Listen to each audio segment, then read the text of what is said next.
Imagine walking through a forest and suddenly hearing voices, not human, not echoing, but clear, strange, emotional. A deer warning her fawn in a whisper, a bird arguing with the wind, a whale humming the story of 1,000 miles. What if animals could speak and we understood every word? In this episode of Uncanny Zoo, we dive into a world that doesn't exist, but maybe, just maybe, should. A world where animals don't just bark, chirp, or howl, they converse, debate, remember, and dream. Welcome to the question that science fiction barely dares to ask. What if animals had a language as complex as ours? Before we even imagine, here's the wild part. Animal languages already exist. Prairie dogs have different warning calls for hawks, snakes, and even humans wearing different colored shirts. Elephants communicate through infrasound. Deep rumbles we can't hear, traveling for miles beneath the earth. And dolphins? They each have names, unique whistles that act like personal IDs. We're not that far from Dr. Doolittle's world. We just haven't learned to listen.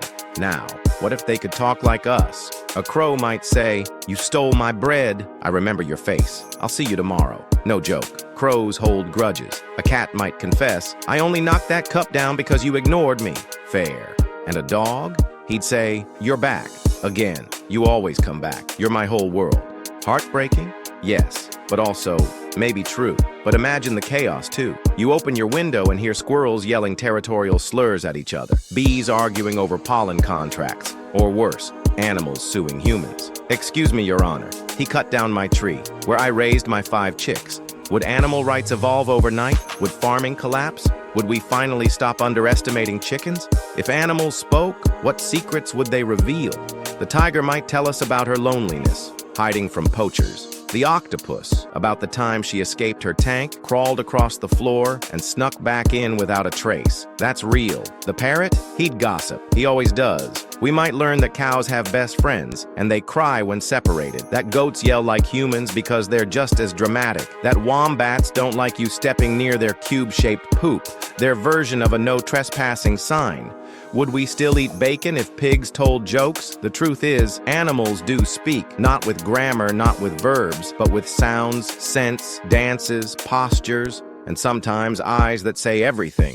If they spoke in our language, maybe we'd stop seeing them as creatures and start recognizing them as nations of intelligence, emotion, and memory. So the next time your dog stares at you or a crow watches you from a lamppost, ask yourself, what if they're already talking? What if we're the ones who forgot how to listen?